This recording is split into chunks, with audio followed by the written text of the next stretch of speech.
Bien amigos, empecemos a disfrutar de este libro. El primer punto es el jardín del Edén. Inicia así. Al fin y al cabo, algo tuvo que surgir en algún momento de donde no había nada de nada. Empecemos la obra. Sofía Amundsen volvía a casa después del instituto. La primera parte del camino la había hecho en compañía de Jorún. Había hablado de robots. Jorún opinaba que el cerebro humano era como un sofisticado ordenador. Sofía no estaba muy segura de estar de acuerdo. Un ser humano tenía que ser algo más que una máquina. Se habían despedido junto al hipermercado. Sofía vivía al final de una gran urbanización de chalets y su camino al instituto era casi el doble que el de Jorún. Era como si su casa se encontrara en el fin del mundo, pues más allá de su jardín no había ninguna otra casa. Allí comenzaba el espeso bosque. Giró para meterse por el camino del trébol. Al final, una brusca curva que solían llamar curva del capitán. Allí solo había gente los sábados y los domingos. Era uno de los primeros días de mayo. En algunos jardines se veían tupidas coronas de narcisos bajo los árboles frutales. Los abedules tenían ya una fina capa de encaje verde. Era curioso ver cómo todo empezaba a crecer y brotar en esta época del año. ¿Cuál era la causa de que kilos y kilos de esta materia vegetal verde saliera a chorros de la tierra inanimada en cuanto las temperaturas subían y desaparecían los últimos restos de nieve? Sofía miró el buzón. Al abrir la verja de su jardín, solía haber un montón de cartas de propaganda, además de unos sobres grandes para su madre. Tenía la costumbre de dejarlo todo en un montón sobre la mesa de la cocina, antes de subir a su habitación para hacer los deberes. A su padre le llegaba únicamente alguna que otra carta del banco, pero no era un padre normal y corriente. El padre de Sofía era un capitán de un gran petrolero y estaba ausente gran parte del año. Cuando pasaba en casa unas semanas seguidas, se paseaba por ella, haciendo la casa más acogedora para Sofía y su madre. Sin embargo, cuando estaba navegando, resultaba a menudo muy distante. Ese día solo había una pequeña carta en el buzón y era para Sofía. Sofía Amundsen. Ponía en el pequeño sobre Camino del Trébol 3. Eso era todo. No ponía quién le enviaba, ni siquiera tenía sello. En cuanto hubo cerrado la puerta de la verja, Sofía abrió el sobre. Lo único que encontró fue una notita, tan pequeña como el sobre que la contenía. En la notita ponía: ¿quién eres? Y empezamos con nuestros problemas. ¿Quién eres, Iván? ¿Quién eres tú? La persona que está leyendo este libro conmigo, ¿no? ¿Quién eres?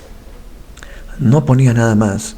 No traía ni saludos ni remitentes, solo esas dos palabras escritas a mano con grandes interrogaciones. Volvió a mirar el sobre. Pues sí, la carta era para ella. Pero ¿quién la había dejado en el buzón? Sofía se apresuró a sacar la llave y abrir la puerta de la casa pintada de rojo. Como de costumbre, el gato Shere Khan le dio tiempo a salir de entre los arbustos para dar un salto hasta la escalera y meterse por la puerta antes de que Sofía tuviera tiempo de cerrarla. Missy, Missy, Missy, Missy. Cuando la madre de Sofía estaba de mal humor, por algo, decía a veces que su hogar era como una casa de fieras. En otras palabras, una colección de animales de distintas clases. Y por cierto, Sofía estaba muy contenta con la suya. Primero le habían regalado una pecera con los peces dorados Flequillo de Oro, Caperucita Roja y Pedro el Negro. Y luego tuvo los periquitos Cada y Pizca, la tortuga Govinda y finalmente el gato atigrado Shere Khan. Había recibido todos estos animales como una especie de compensación por parte de su madre, que volvía tarde del trabajo, y de su padre, que tanto navegaba por el mundo. Sofía se quitó la mochila y puso un plato con comida para Shere Khan. Luego se dejó caer sobre una banqueta de la cocina con la misteriosa carta en la mano. ¿Quién eres? En realidad no lo sabía. Era Sofía Amundsen, naturalmente. Pero ¿quién era eso? Aún no lo había averiguado del todo. Y si se hubiera llamado algo completamente distinto, Anne Knudsen, por ejemplo, en ese caso habría sido otra. De pronto se acordó de que su padre había querido que se llamara Snibnovie. Sofía intentaba imaginarse que extendía la mano presentándose como Snibnovie Amundsen, pero no servía. Todo el tiempo era otra chica la que se presentaba. Se puso de pie de un salto y entró en el cuarto de baño con la extraña carta en la mano. Se colocó delante del espejo y se miró fijamente a sí misma. Sofía Amundsen, dijo. La chica del espejo no contestó ni con el más leve gesto. Hiciera lo que hiciera, Sofía, la otra, hacía exactamente lo mismo. Sofía intentaba anticiparse al espejo con un rapidísimo movimiento, pero la otra era igual de rápida. ¿Quién eres?, preguntó. No obtuvo respuesta tampoco. Pero durante un breve instante llegó a dudar de si era ella o la del espejo la que había hecho la pregunta. Sofía apretó el dedo índice contra la nariz del espejo y dijo: «Tú eres yo». Al no recibir ninguna respuesta, dio la vuelta a la pregunta y dijo: «Yo soy tú». Sofía Amundsen no había estado nunca muy contenta con su aspecto. Le decían a menudo que tenía bonitos ojos almendrados, pero seguramente se lo dirían porque su nariz era demasiado pequeña y la boca un poco grande. Además, tenía las orejas demasiado cerca de los ojos. Lo peor de todo era aquel pelo liso que resultaba imposible de arreglar. A veces su padre le acariciaba el pelo llamándola la muchacha de los cabellos de lino, como la pieza de música de Claude Debussy. Era fácil para él, que no estaba condenado a tener ese pelo negro colgando durante toda su vida. En el pelo de Sofía no servían ni el gel ni el spray. A veces pensaba que era tan fea que se preguntó si no estaría mal formada. Por lo menos había oído hablar a su madre de un parto difícil. ¿Era realmente el parto lo que decidía el aspecto que uno iba a tener? ¿No resultaba extraño el no saber quién era? ¿No era también injusto no haber podido decidir su propio aspecto? Simplemente había surgido así como así. A lo mejor podría elegir a sus amigos, pero no se había elegido a sí misma. Ni siquiera había elegido ser un ser humano. ¿Qué era un ser humano? Sofía volvió a mirar a la chica del espejo. Creo que me subo para hacer los deberes de conocimiento del medio, dijo como si quisiera disculparse. Un instante después se encontraba en la entrada. No, prefiero salir al jardín, pensó. Missy. Sofía cogió al gato, lo sacó fuera y cerró la puerta tras ella. Cuando se encontró en el caminito de gravilla con la misteriosa carta en la mano, tuvo de repente una extraña sensación. Era como si fuese una muñeca que por arte de magia hubiera cobrado vida. No era extraño estar en el mundo en este momento, poder caminar como por un maravilloso cuento, ¿no? Shere Khan saltó ágilmente por la gravilla y se metió entre unos tupidos arbustos de grosellas. Un gato vivo, desde los bigotes blancos hasta el rabo juguetón, en el extremo de su cuerpo liso. También él estaba en el jardín, pero seguramente no era consciente de ello, de la misma manera que Sofía. Conforme Sofía iba pensando en que existía, también le daba por pensar en el hecho de que no se quedaría aquí eternamente. Estoy en el mundo ahora, pensó, pero un día habré desaparecido del todo. ¿Habría alguna vida más allá de la muerte? El gato ignoraría también esa cuestión por completo. La abuela de Sofía había muerto hacía poco. Casi a diario, durante medio año, había pensado cuánto la echaba de menos. ¿No era injusto que la vida tuviera que acabarse alguna vez? En el camino de Gravilla, Sofía se quedó pensando. Intentó pensar intensamente en que existía para de esa forma olvidarse de que no se quedaría aquí para siempre. Pero resultó imposible. En cuanto se concentraba en el hecho de que existía, inmediatamente surgía la idea del fin de la vida. Lo mismo pasaba a la inversa. Cuando había conseguido tener una fuerte sensación de que un día desaparecería del todo, entendía realmente lo enormemente valiosa que es la vida. Era como la cara y cruz de una moneda a la que daba vueltas constantemente. Cuanto más grande y nítida se veía una de las caras, mayor y más nítida se veía también la otra. La vida y la muerte eran como dos caras del mismo asunto. No se puede tener la sensación de existir sin tener también la sensación de tener que morir, pensó. De la misma manera, resulta igualmente imposible pensar que uno va a morir, sin pensar al mismo tiempo de lo fantástico que es vivir. Sofía se acordó de que su abuela había dicho algo parecido el día en que el médico le había dicho que estaba enferma. Hasta ahora no he entendido lo valioso que es la vida, había dicho.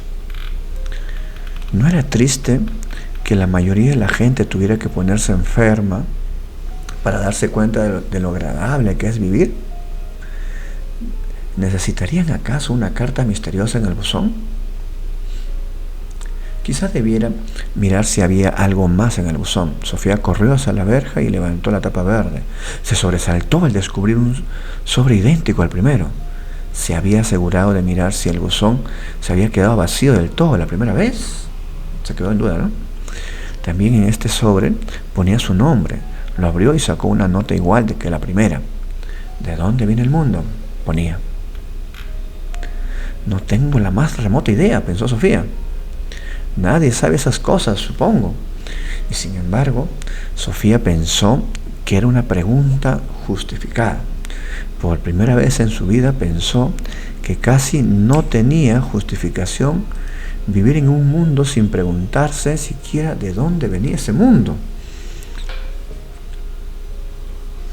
Las cartas misteriosas la habían dejado tan aturdida que decidió ir a sentarse al callejón.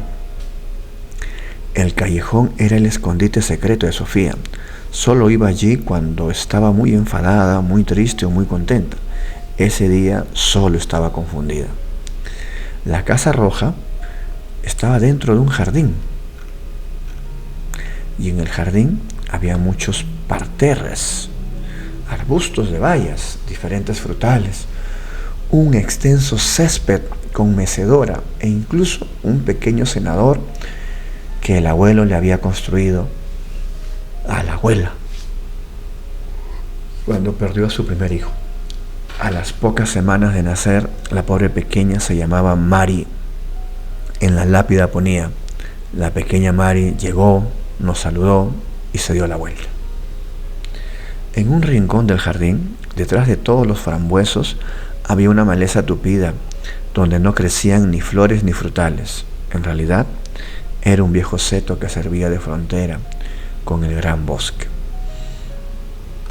Pero nadie lo había cuidado en los últimos 20 años y se había convertido en una maleza impenetrable. La abuela había contado que el seto había dificultado el paso a las zorras que durante la guerra venían a la caza de las gallinas, que andaban sueltas por el jardín.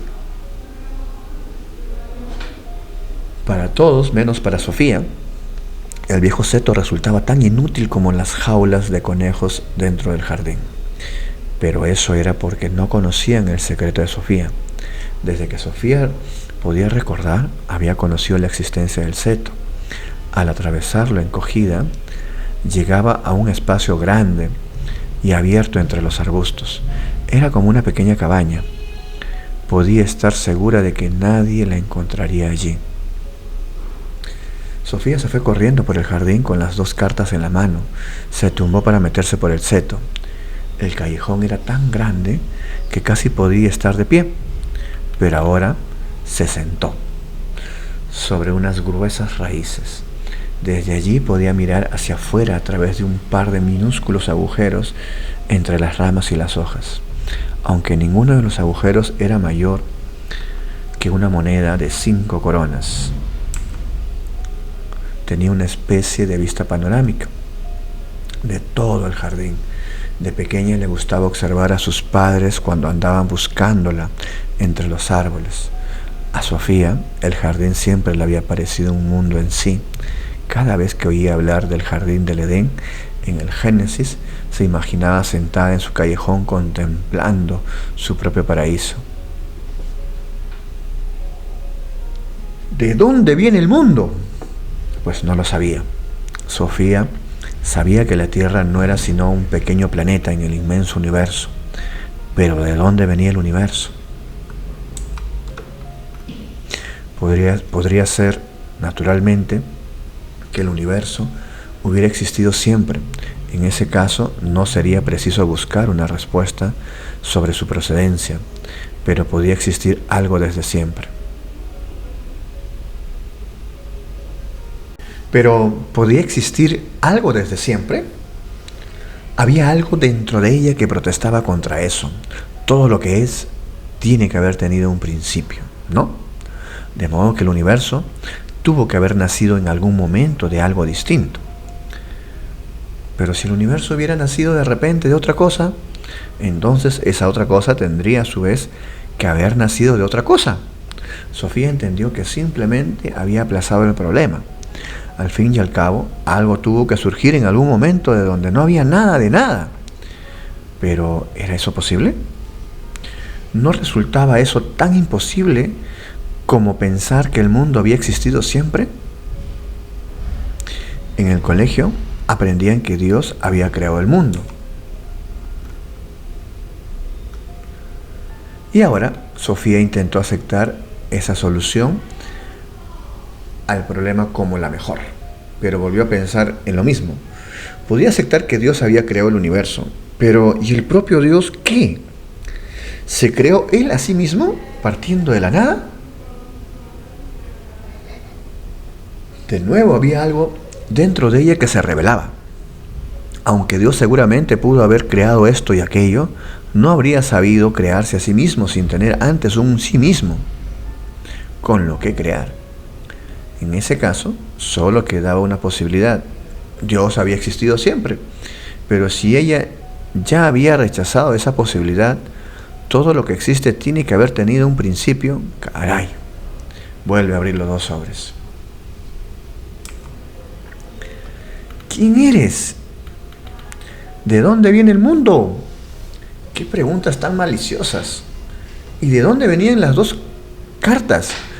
Eso era casi igual de misterioso. ¿Quién había arrancado a Sofía de lo cotidiano para de repente ponerla ante los grandes enigmas del universo? Por tercera vez, Sofía se fue al buzón. El cartero acababa de dejar el correo del día. Sofía recogió un grueso montón de publicidad, periódicos y un par de cartas para su madre. También había una postal con la foto de una playa del sur. Dio la vuelta a la postal, tenía sellos noruegos y un sello en el que ponía Batallón de las Naciones Unidas. ¿Sería de su padre? Pero no estaba en otro sitio. Además, no era su letra. Sofía notó que se le aceleraba el pulso al leer el nombre del destinatario, Hilde Moller-Nack. Y C.O. Sofía Amundsen. Camino del Trébol 3. La dirección era la correcta. La postal decía: querida Hilde, te felicito de todo corazón en tu 15º cumpleaños. Como puedes ver, quiero hacerte un regalo con el que podrás crecer. Perdóname por enviar la postal a Sofía. Resulta más fácil así. Con todo cariño, papá. Sofía volvió corriendo a la cocina. Sentía como un huracán dentro de ella. ¿Quién era esa Hilde? Que cumplía 15 años poco más de un mes antes del día en que también ella cumplía 15 años. Sofía cogió la guía telefónica de la entrada. Había muchos Moller, también algunos Nag, pero en toda esa gruesa guía telefónica no había nadie que se llamara Moller Nag. Volvió a estudiar la misteriosa postal. Sí, era auténtica, con sello y matasellos. ¿Por qué un padre iba a enviar una felicitación a la dirección de Sofía cuando estaba clarísimo que iba destinada a otra persona? ¿Qué padre privaría a su hija de la ilusión de recibir una tarjeta de cumpleaños enviándola a otras señas? ¿Por qué resultaba más fácil así? Y ante todo, ¿cómo encontraría a Hilde? De esta manera Sofía tuvo otro problema más en qué meditar. Intentó ordenar sus pensamientos de nuevo. Esa tarde, en el transcurso de un par de horas, se había encontrado con 3 enigmas. Uno era quién había metido los 2 sobres blancos en su buzón. El segundo era aquellas difíciles preguntas que presentaban esas cartas. El tercer enigma era quién era Hilde Moller Nag y por qué Sofía había recibido una felicitación de cumpleaños para aquella chica desconocida. Estaba segura de que los 3 enigmas estaban de alguna manera relacionados entre sí, porque justo hasta ese día había tenido una vida completamente normal. Bien amigos, hasta aquí llegó nuestra lectura. El siguiente capítulo va a ser El sombrero de copa. Si te gustó este proyecto, te pido que compartas el video, te suscribas al canal, le des like, le des me gusta si estás en Facebook, si estás en YouTube. Pero la idea es difundir, ¿no? Que más personas podamos tener la oportunidad de leer este libro. Que tengas un excelente día.